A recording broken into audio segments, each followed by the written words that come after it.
Oh, yeah. What is up, ladies and gentlemen, people from all over the world?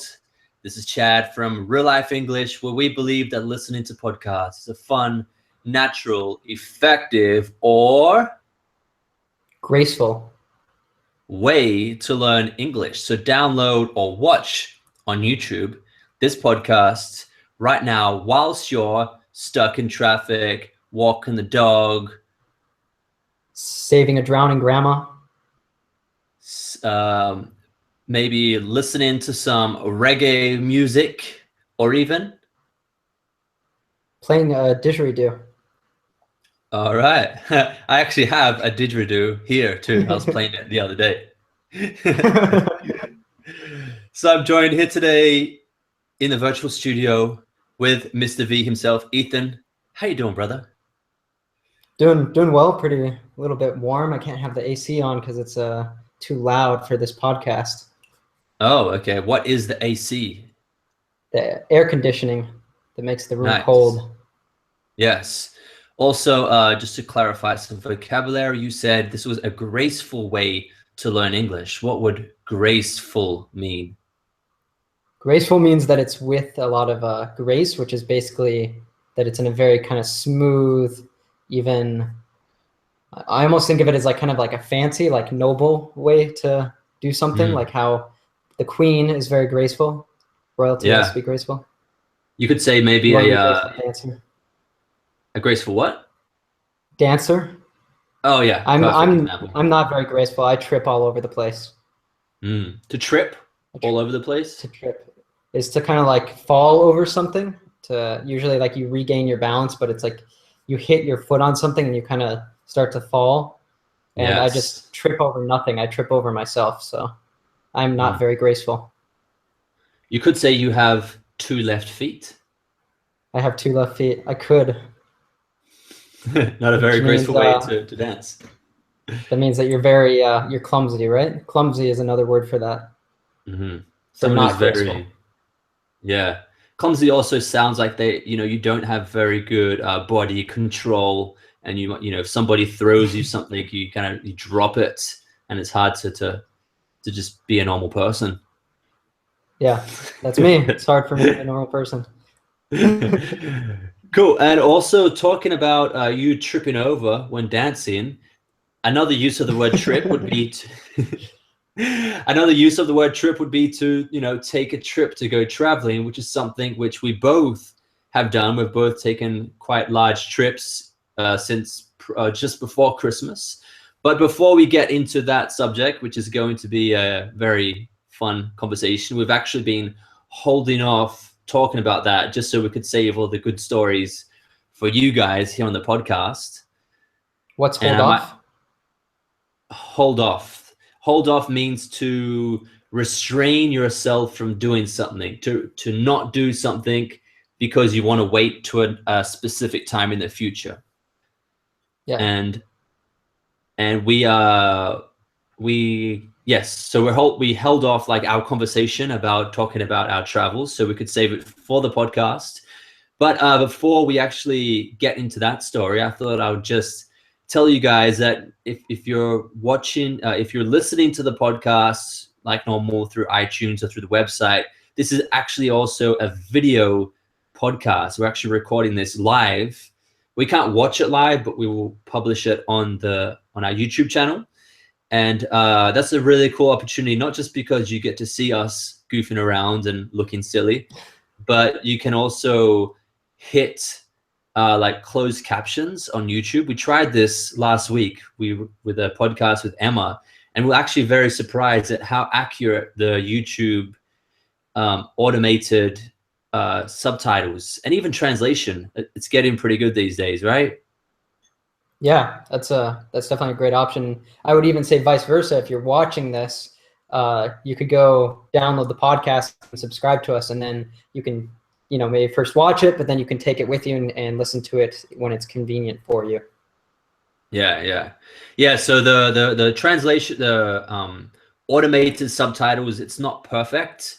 There are certain words that I say that maybe they mistranslate and it look there was a few little mistakes on the last podcast, which didn't make me look like a very nice person based on the word that I used. But I'm going to speak very clearly.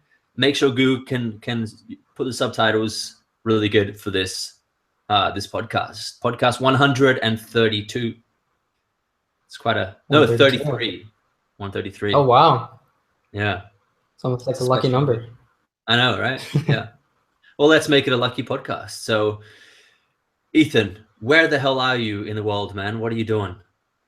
So right now I'm in Chiang Mai, Thailand. I've been in Thailand for the last I've been on vacation, so I've kind of lost track of my days. Okay. Lose track is like to kind of be confused about something, to not know where you are, you lose track of something. So in Thailand about a week before Friday. So I've been here like a week and a half now. Before that, I was in Japan, and I just have been traveling with my mom actually, and I've never been to Asia. This is my first time on this side of the world, so it's been a really interesting experience getting to see some very different cultures and meet some people from here and just see some amazing places. Sure. Where? So tell us a little bit about Japan. I mean, I saw some of your photos. I saw you were having a cup of coffee with a bunch of kittens. What's a kitten? A kitten is a baby cat. So when it's really small, the cute little size. Well, I think cats are generally pretty cute, but when they're a kitten, they're extra cute. Yeah, they're adorable, you might say. Adorable. And I noticed you said we pronounce that word a little bit different. So you said like kitten, and I say kitten. Sure. That, like that glottal T, kitten. Kitten. But yeah, that was the first days that we were there. It's just like I had heard of that before, of the cat cafes they call them, and just one of the first we were there, we're going to this famous shopping street in downtown Tokyo, and I saw that and I was like, oh, I have to go check that out. And it's like you pay, I think it's a little bit expensive. I think it was like $3 per 10 minutes that you spend in there. So we just spent 10 minutes, but you just like go in this place and it was like decorated kind of like Alice in Wonderland, like that movie or the book. And there's just all these kittens running around, and you can have a drink in there and hang out and play with them. They have different toys. They had like phone chargers. So it's, if you really wanted to and you had some money to burn, you could just go hang out with kittens all day in Tokyo. Why did the kittens need phone chargers? They have iPhones in Tokyo. Oh, it's like the Hello Kitty. Hello Kitty? Yeah, Hello Kitty. And I don't know, it's people there were super friendly in Tokyo. In Japan, I got to go as well to a place called Hakone, which is on the base of Mount Fuji, and another place called Kamakura, which is one of the old capitals of Japan. So just got to see a lot of very cool temples and shrines and just things that are completely different from anywhere I've been in the world. And just getting to see like that everyday culture of how people live there is quite different than anywhere else I've been. So that was really fun to get to be in that. I would just love to go back and spend more time actually getting to know, maybe hanging out with some Japanese people and really getting to soak myself in that culture. Oh, okay. So a couple of words that you mentioned there. You said you said if you have money to burn. So burn, how you use burn, and also to soak yourself in that culture. How would you explain those two words? So there's an expression we use quite often with money, which is like if you get paid suddenly in cash, or you get a lot of money, we say like it's burning a hole in your pocket, which means that you're kind of like anxious to spend all this money that you've received. So it's kind of like if you have some money burning a hole in your pocket, you could kind of waste it on spending a bunch of time with kittens. Maybe for some people that's not wasting it. Maybe it's a valuable use of that money. What was the second one? To soak, you said to soak in the Japanese cultures, to soak it in a little bit. Yeah, so soaking something is, I actually got to do some soaking as well. We went to a Japanese hot spring. So it's like to soak is to be like, to leave something in liquid. usually, Did you so that see did you it see Drew absorbs it. Badger there by any chance? Did you see him there? I did So not. But it was an interesting experience because like men and women are separated and it's completely like it's completely nude. Like the hot springs I've been to, it's always you wear a bathing suit. And like kind of when we first went in, we're like, so you like wear a bathing suit? Like, no, you're completely naked in there. So that So you went. that was a new experience for me. Okay. So you went in your birthday suit, you might say. I went in my birthday suit. What's your You birthday did. suit? A birthday suit is a reference we make to when somebody is naked. You can say he's wearing his birthday suit, and I guess that's because the day you are actually born, you're naked. So yeah. All right, man. So Well, you were just everyone was in their birthday suits. everyone was in their birthday suits at the hot springs. Yeah. Cool. Did you manage to record a video with that or something like that? You know, some No, content. had no pocket to put it in. Yeah. Yeah. Cool. Make any Japanese friends while you were there? No, I kind of avoided eye contact with people, you know. Oh, that would be hilarious. But Awesome, it was actually like a really cool experience because there's a whole ritual of it. So it's like you go and there's first like you have to kind of completely like cleanse yourself. So it's like you sit on this bench with there's like a shower head and like soaps and stuff, so you completely clean your whole body. And then there's a bunch of different pools that different temperatures. So you go into all the different pools, and it was a really cool experience. Here's a question because yeah, it was you and me that actually had the we recorded the podcast with Drew Badger. As you know, he's an online English teacher and he is located in Japan. And he mentioned that when he went to these Japanese hot springs, he was given a little bit of some troubles because of his tattoo. And I know you have recently inked up, man. Mm-hmm. What do you mean by inked up? Inked up would be a colloquial expression to say to get a tattoo, because ink is the name of the substance that's actually used to draw the tattoo. So to ink up would be a way to say to get a tattoo.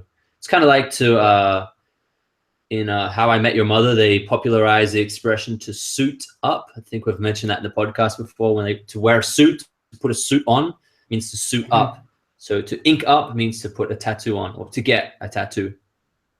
Yeah, can't really put one on and take it off. It's kind of a lifetime deal. Yeah. Well, yeah, I think that the laser tattoo removal these days is getting pretty good, just in case you're having second thoughts. Yeah, not yet, but maybe when I'm like old and start sagging, you know, might want to take it off. What do you mean by to start sagging? Say like something is saggy when it's full of, it kind of like hangs low. It's full of wrinkles, and that's generally what happens to old people is they get kind of saggy as they get older. But I think that would be, you wouldn't actually say that to an old person. It could sound quite rude or disrespectful if you told an old person they look saggy. But that is an adjective that would be colloquialized a lot of times with kind of like old and with like skin that's kind of like drooping. Yeah, drooping.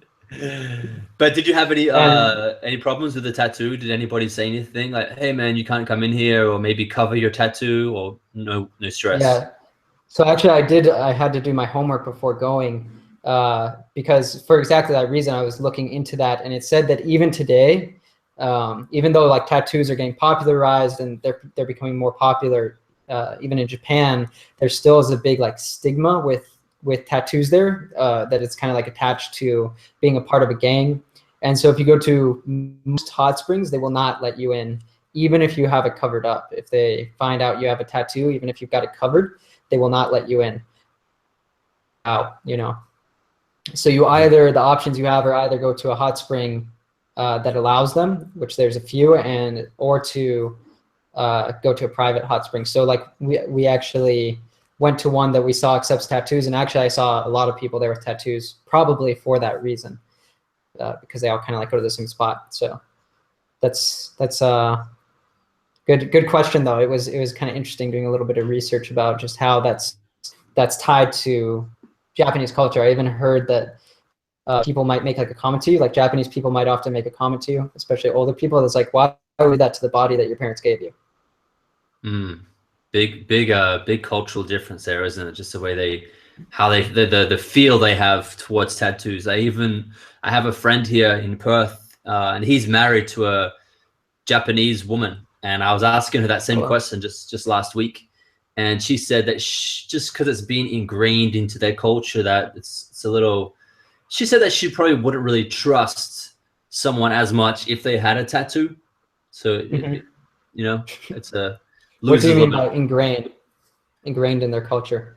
Oh, ingrained means that it has been they've been conditioned to think like that. Their culture it's been put into their culture, and it's kind of like it's part of their DNA. Like a deep level. It's kind of like the roots, right? Like a plant is ingrained in the earth. Sure. That's a similar thing. But it is slowly it's becoming more acceptable. But it is. I think that's one of the fun things about traveling is that you get to just see different people's worldview. Okay, that's true. Yeah. So tell me a little bit about the Japanese worldview. Then, I mean, you were probably speaking English for most of the time. How's the general English level of the Japanese guys and girls? Well, it's quite low. Like I actually, a lot of times it'd be kind of like, people would always try to help you. They're very friendly and helpful, but a lot of people we met did not speak more than a few words of English, or they were just too shy to speak. I'm not sure. So a lot of times I would actually try to kind of just get it with body language even, and just kind of like a few words. I learned like a few words in Japanese. Like one that was really useful was being able to say excuse me to like get a waiter's attention in a restaurant, or to actually, if you bump into people a lot in Japan because it's quite crowded. Tokyo is one of the world's biggest cities.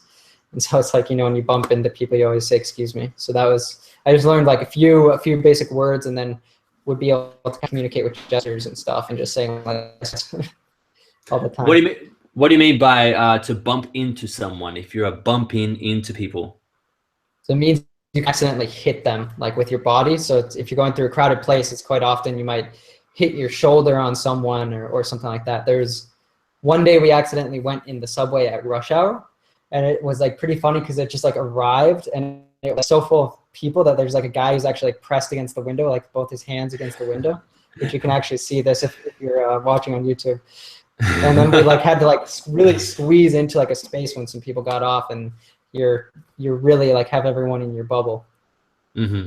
That's another good phrase of it, like to squeeze into. It's how we use like squeeze would be like to really push and force. So like to squeeze into the bus, just it's very descriptive that you actually had to use force, like get yourself in there really tightly. And I think I've seen that on like YouTube when a train actually arrives, and there's a guy and his job is actually to just push the people into the train so the doors will close, right? Did you see that? No, I didn't see that, but you do see like the people, it's like where they would get on and they'd be like right in the door. I'm like, there's no way that door's gonna close. And then like, sure enough, they like just when it started closing, they kind of like suck into the train. And sure enough, it would like close right behind them, and then they'd kind of like, go back and like lean into it. But it's insane that's just like, I can't imagine that being part of your life every day when you commute to and from work, that you're going to be like stuffed like a sardine in these trains. Yeah, sardines. Hey, another just something that popped in my mind when you said bump into, was because we can use that phrasal verb also for a just a typical situation, like, oh, I bumped into Andrew at the store today. Yeah, bumped into your mom. Something like, you say like you or run into, it's the same. People might know run into. It's just like you see someone by incidents, right? Yeah. Cool, man. But what do you coming back to Japan, what do you think was the biggest highlights of your Japanese trip? What's something that all the real lifers out there should see in Japan? I say well, I don't know. It's just a big city. It's really cool to just walk around and stare at things and see how different things are. But I think that one of the most like things, the biggest thing that was kind of like impressed upon us was the food. The food is incredible. Like we didn't have bad meal the entire time we were there. It was all just like everything we'd eat, we'd be making noises, you know. It's just incredible cuisine there. And they take, I think they take a lot of pride in their food because it's always presented in a really nice way. So like we got to try all sorts of different colors of Japanese food. I actually like put a picture on Instagram because they say like kind of a something you have to do when you go to Japan, when you go to Tokyo, like kind of a rite of passage, they say, is to go have a sushi breakfast at the fish market. So I went and did that one morning. My mom, she couldn't wrap her head around having fish at 9 a.m. in the morning, but I had like a big platter of sushi, which was incredible. Wow. What do you mean by your mom couldn't wrap her head around eating fish for breakfast? So she couldn't like basically accept that idea. She couldn't come to understand it. So she kind of just like had a green tea while I had it came with like one little egg thing. She had that and I ate all the fish. Yeah, because wrap, like to wrap is spelled like W-R-A-P, like to wrap a presence, like to wrap your head around something. Exactly what Ethan said. Yeah, you almost like the idea is like actually physical, and you're trying to get your head around it. Sure. And did your mom enjoy? Like, what was your mom's experience of Japanese culture? Do you think because she's you're a young guy, you're really well traveled and very open to learning new cultures, was she also the same? Did she have a very good trip? Did she get naked? Was she wearing her birthday suit in the spot? Yeah, she did. She was in the women's part, so it's like we were separated. I was on my own, and we met some Americans when we were first going in who had lived in Japan and they were there visiting, and so they actually knew everything about it and everything. So my mom actually went with them and with this woman and her daughter, and they kind of helped explain to her all the rituals. I was kind of just on my own. I had to like see what people were doing and just like kind of imitate, which I think is just a very large thing, because part of Japanese culture, as I understand and have read and everything, is that there's a lot of etiquette for how you do things, which foreigners will generally be forgiven for if they do things wrong. But I generally would just see what other people were doing and try to imitate it, which I think is a very good kind of good plan of action when you travel, is to not do things as you would do them, but try to see how the locals do it and do it their way. And there's just tons of things like with how you eat and like the bowing is a very, very big thing there. So it's like you'll bow your head a little bit, like when you buy something, when you pay for something, or if you bump into someone and you say you're sorry, you kind of like bow your head a little bit. So I actually think that's a very nice part of some cultures like Japanese, and as well here in Thailand. In Thailand, you actually put your hands together and bow. A lot of times, like say thank you, to say good morning or anything, you always like kind of bow your head with your hands together. And if you're watching on YouTube, you can actually see me do that. But to bow your head is to like lower your head, usually as a way to of respect or a gesture to say hello or something like that. What would happen? I mean, like you don't do that in the United States, man. If someone bumps into you, don't like bow to them. No, it's actually in the United States, you only bow. The only time I can think of when you bow is like after a performance, like in the theater, like Joey Tribbiani in Friends, as an actor. After like any show, usually at the end they come out, the actors come out and they bow as kind of show their thanks. But I can't really think of any other situations in which you would bow in a social setting. Yeah. But in Japan, and here it's really common. Actually, one of my friends before I went, because it's like we know that's such a common thing in Japan, and there's a lot of etiquette to how you do that. They showed me this video of like how to apologize in Japanese, and it was showing all these different I think it's a joke, but it's like showing like 13 or 18 different ways to apologize, like with different bowing for different types of all these different types of apologies that you might make, from like the smallest, like you bumped into someone, to like begging someone's forgiveness because you're just a terrible person or whatever. But it's cool. Comedy. We could actually, maybe I'll try to find that and post it in the show notes and in the YouTube notes. Yeah. In case you are looking for that, the show notes will be reallifeglobal.com/Ethan Travels Asia. Okay. How does that sound? Right? One word. No dashes.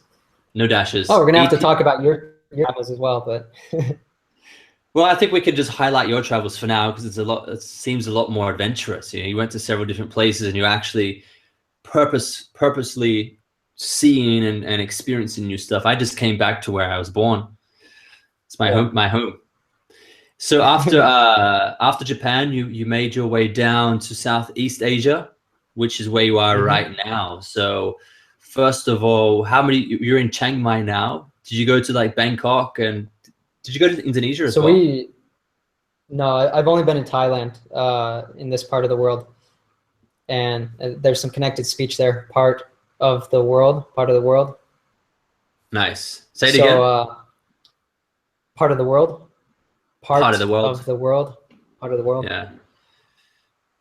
So we started out in southern Thailand. We flew into we skipped Bangkok actually because I've heard of a humongous city. We were just in a humongous city in Tokyo, and that it requires quite a bit of time to actually see it all. So we decided to put our focus just on getting to spend some time at the beautiful beaches in the south of Thailand, and then some time up here.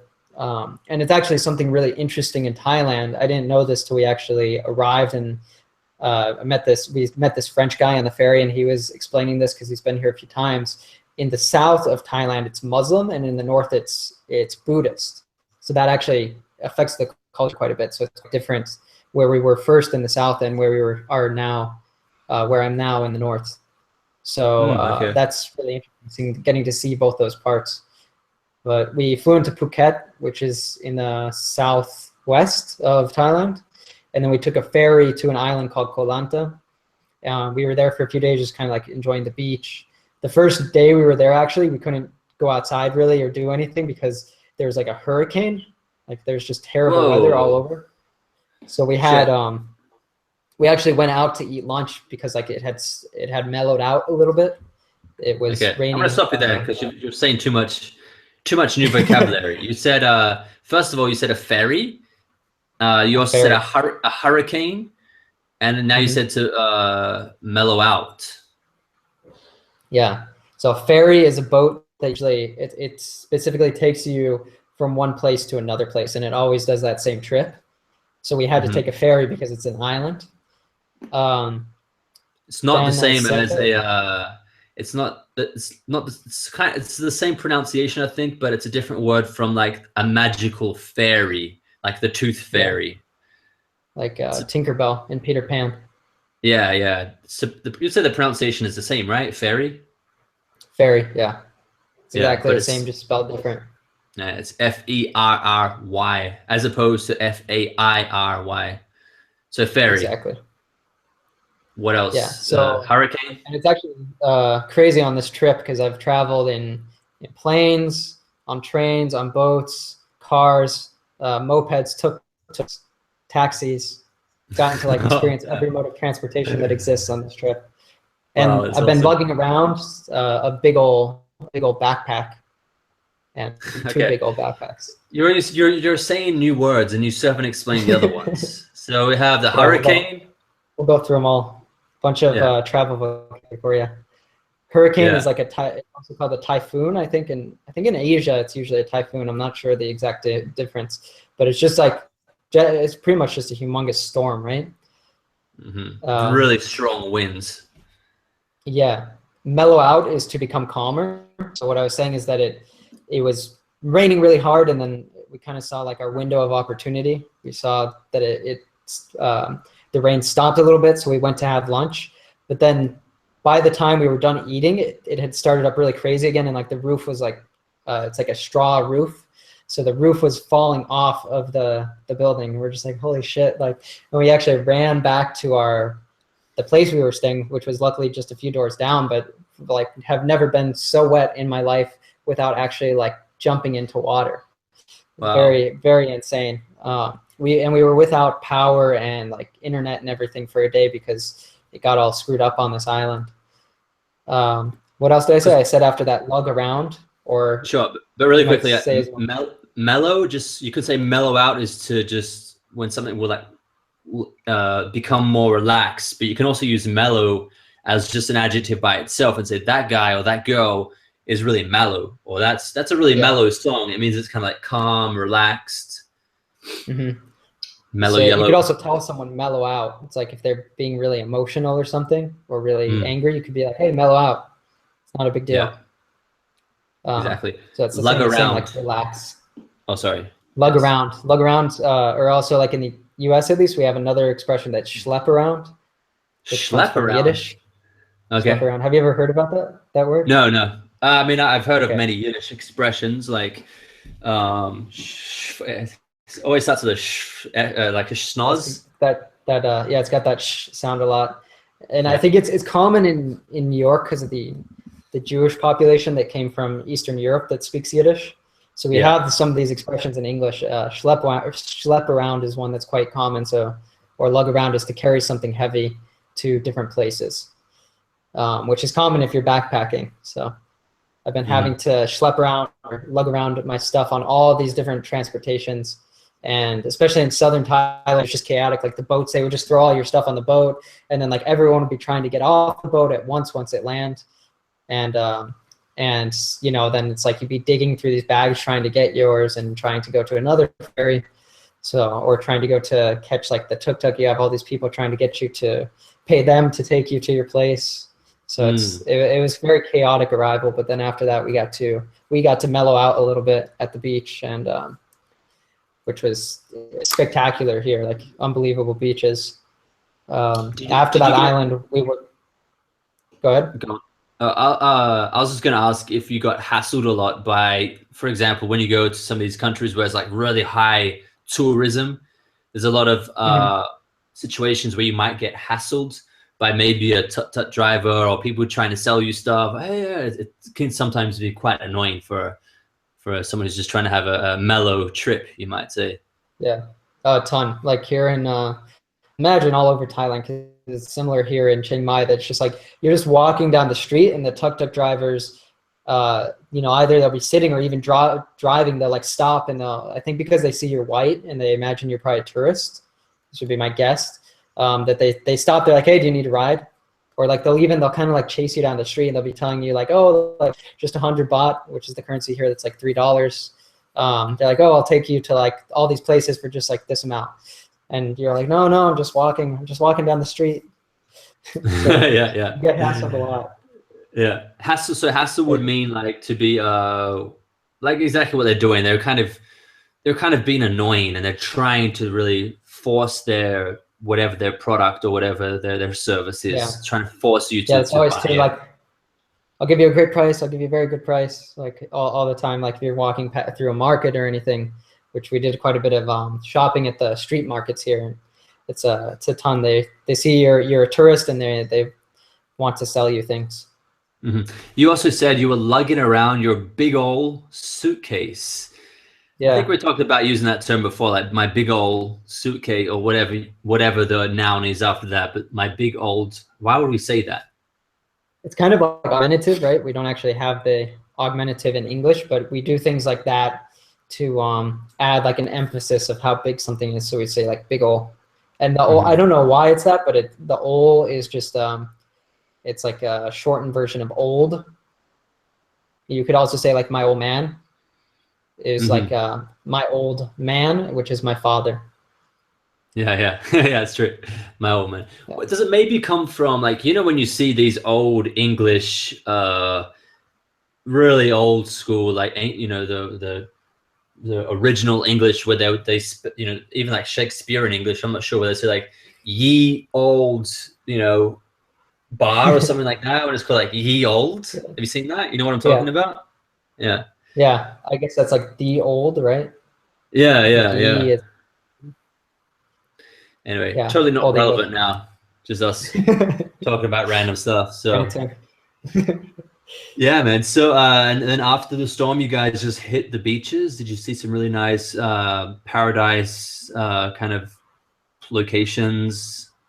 Yeah, just like the Emerald Water. We did one day we did a 4-day island tour. So it's like it was like a boat picked us up, and we went to all these different spots, tons of tourists everywhere, but it's still just, you get to see these places that just, they look like, most people probably have seen the pictures of the Thai beaches that are like the white sand like emerald water, and then like all these little like islands, like the limestone big rocks jutting out of the sea. So it's was like exactly like one of those postcards or calendar pictures that you see. Just Sure. pretty spectacular. Yeah, yeah, I can imagine. I can imagine. And what's the general vibe there like? I mean, is it mostly tourists? Is it do you get a chance to kind of mingle with some of the locals and really feel the local culture? Or would you say that it's kind of overrun a little bit by the whole tourist scene and everything's maybe a little bit of a superficial perspective of their culture just because of the large amount of tourism there? Yeah. Um, well, I think like in the South is definitely the most popular tourist destination in Thailand. And it's really overrun with tourists. So I didn't get a chance there at all to like really mingle with anyone. I think the people there are kind of so used to tourists that they don't really give you the time of day. They don't. They're a lot of people even are kind of rude just because they're just overwhelmed with the amount of tourists there. Probably sick of Here in the tourists. north, they're sick of tourists, exactly. So, and I said we both said mingle. So, what does mingle mean? Mingle means it's like to interact, to have like a small conversation. Oh, hey, how you going? What are you doing here? What's your job? And like you're starting to just interact and create some kind of a small relationship with people. Like if you're at a party, maybe you might start mingling with people you don't know. Is just having small talk is another way we could probably say that.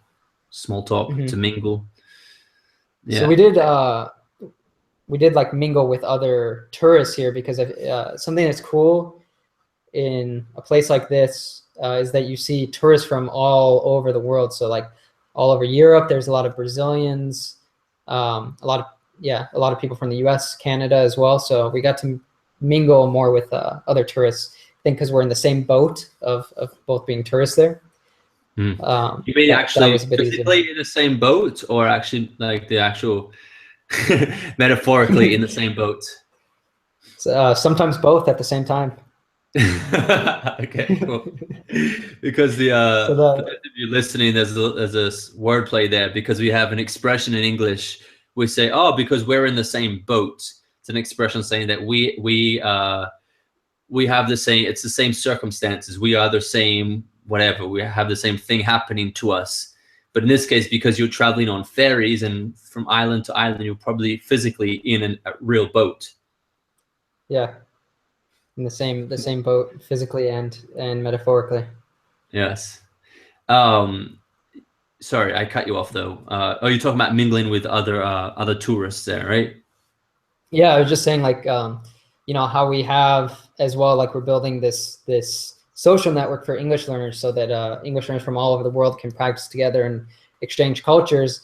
And it's really cool here just because in these touristy hotspots like Tokyo or southern Thailand or here in Chiang Mai, which Chiang Mai also has a large expat community, expatriates, so people who are from the United States or Europe and they're actually living here.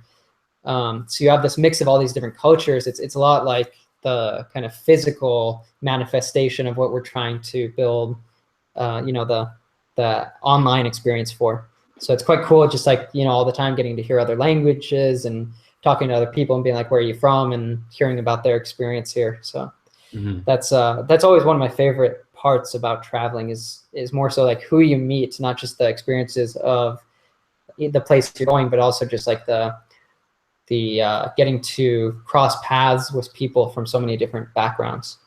Oh, nice expression, to cross paths with people. What does that mean?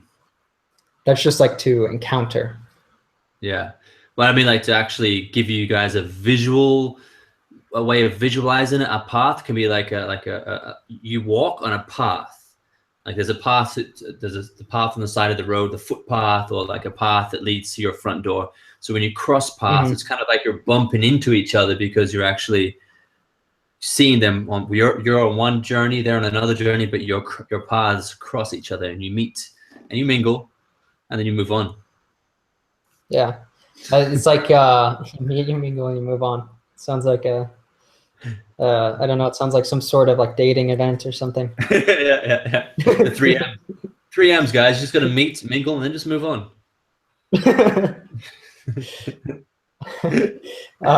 Yeah, so it's also because like path can be, it can be kind of like a more metaphysical as well, right? Like your path, like your life path, we might say as well, is kind of like your journey in life. Like your path to fluency, we say a lot. So it's kind of like that in that sense of the word as well, where your paths, your life paths are crossing. Mm-hmm. Yeah, like career path as well is another common way to use the path. Like it's like the journey. Yeah. Career path. How did you say that word? I would say path. Path. No, career. Career path. Yeah. Okay. How You would don't you really say say that the R at the end. It almost sounds like Korea, like the country Korea. Yeah, Korea. Yeah, I never thought about You're saying Korea path. Your path to Korea. Yeah. Cool, man. So and now, okay, so now you're experiencing northern Thailand. So it's the Buddhist vibe. Have you seen a big difference in the culture there, just based on its this kind of foundational the religious foundation there? Yeah, Chiang Mai is interesting because I think it's like I was saying, it's like it's kind of a hub, which is like a hub is like a base for expats, a lot of expats here and a lot of tourists. So even though the South, I think, more touristy, here there's more of a mix between like kind of like genuine Thai culture with the Western culture that has been brought here by the expats. So that's like really cool. Like all the cafes, there's a lot of like really good food that's kind of a fusion between Western and Eastern food. And I think people here also, in my experience, have been more friendly. I think just because of they're not dealing as much maybe with the tourists. So I think people here, they smile a lot, they bow a lot, they're very, very friendly. The tourists, they were like, "Hey, I don't want to be a tourist anymore. I'm just gonna live here," and then you're gonna treat me like a normal person, you know? Yeah, and I've met like even a lot of people have settled down here. I've met a few gringos. Like I say gringos because I'm so used to the Brazilian word, but you meet a lot of people from the United States and Europe who they actually, well, I've met three guys, so three guys who met a Thai woman and got married, and they have kids here now. So it's pretty interesting. They really like settled down into this culture now. I think it's pretty interesting seeing that. So that makes this a lot different than the South, which is just like purely tourism, to being a bit more genuine. Mm-hmm. And how far away are you from the beach there? I mean, can you go to it's not on the coast, is it?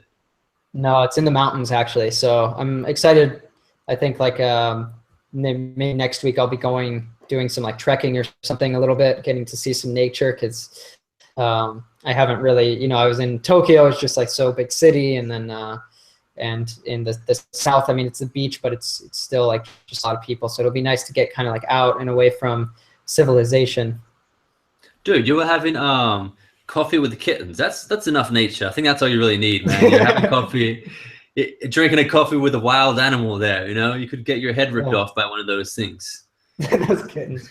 Maybe I'll go here. They have the the tiger sanctuary, so you can go and have a coffee with the tigers. Oh, I don't like that one.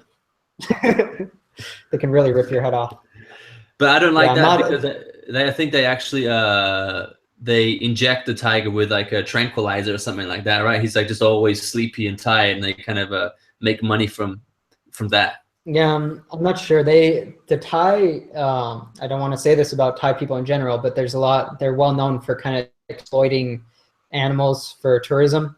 So there's a lot of tours where you can do like, ride the elephants, which are supposed to be really bad because the elephants are really poorly treated, so that they can like kind of tame them to be able to be ridden. And the same with the tigers. So, I've been avoiding any sort of that animal tourism. If I do anything like that, like, if I could go see maybe some elephants out in nature, that would be really cool. But I don't really want to go to a place where they're actually just there for the sake of tourists being able to see them, ride them, or anything like that. Yeah. But that's funny because they've had something recently here in Australia where, for example, you can no longer fish for sharks. And really? what's happened in the past couple of years is that there are a lot more like shark attacks. And the people of Australia like, well, it's there. If you're going to go swim in the ocean, you might get eaten by a shark. Deal with it. So, okay, no worries. It's kind of like, I guess here, if you're going to go trekking in the jungle, you might get eaten by a tiger. Deal with it. Yeah, true. It's true. even probably elephants, right? I think elephants in the wild, they can become quite protective of, you know, especially if they have a young baby elephant, they might charge you. Could be. I think like that's maybe more common with rhinos, but I'm sure an elephant, if you tried to mess with their young at all, they might actually be defensive. Yeah, I'm not going to mess with any elephants. Too big. Yeah. Cool, man. And any other things that have been standing out in Thai culture? Something that maybe you haven't done yet, but you want to do in the near future? Something that's on your bucket list from your stay there?